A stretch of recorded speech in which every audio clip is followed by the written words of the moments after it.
Hello বন্ধুরা, আশা করি তোমরা সবাই ভালো আছো আর আমিও ভালো আছি। আজকে আমি ঘুগনি করছি, সেই রেসিপিটা তোমাদের সাথে শেয়ার করছি।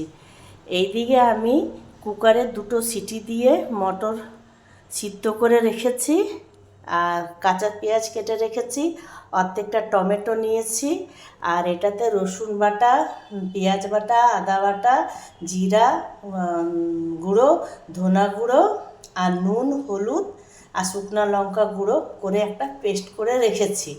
আর এই দিকে কড়াই গরম হয়ে গেছে, তাতে আমি তেল দিয়েছি। তেলটা গরম হয়ে গেছে, তাতে আমি কাঁচা পেঁয়াজগুলো দিয়ে দেবো, ভাজবো। এরপরে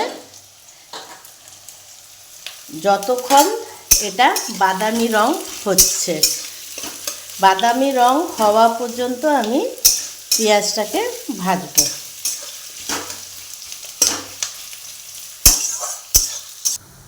দেখো বন্ধুরা, পেঁয়াজটা আমার বাদামি রং হয়ে গেছে।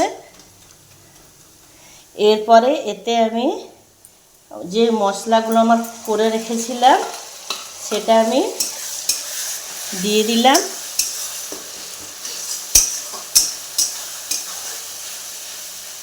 আর অর্ধেকটা টমেটো কেটে রেখেছিলাম সেটাও দিয়ে দিলাম।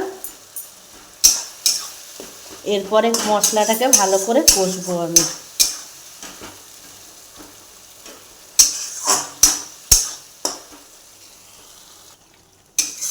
এই যে এবারে মশলাটা আমি একটু হালকা ঢাকা দিয়ে দিয়ে নাড়বো, ভাজা যতক্ষণ না হচ্ছে একটু ঢাকা দিয়ে দিচ্ছি ভাজা হওয়া পর্যন্ত। দেখো বন্ধুরা, ভাজা হয়ে গেছে।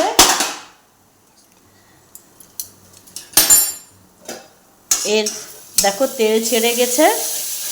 এরপরে আমি এটাতে সিদ্ধ করা মটরগুলোকে দিয়ে দেব।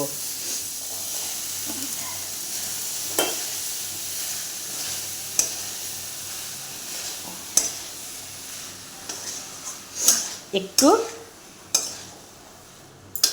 নেড়ে চেড়ে দেবো।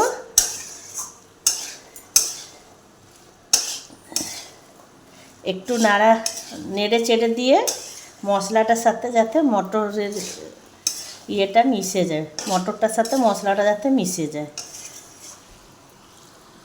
দেখো বন্ধু, মশলার সাথে মটরটা মিশে গেছে।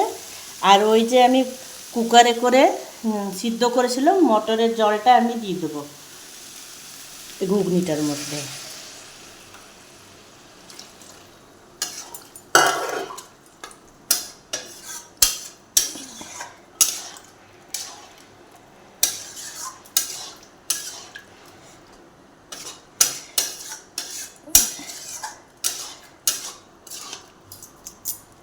এরপরে আমি ঢাকা দিয়ে মোটামুটি 5 মিনিটের মতন রেখে দেব। দেখো বন্ধুরা, ঘুগনিটা হয়ে গেছে, কি সুন্দর রং হয়েছে।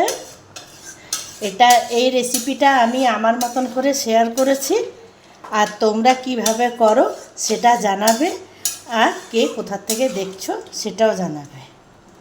রাখছি।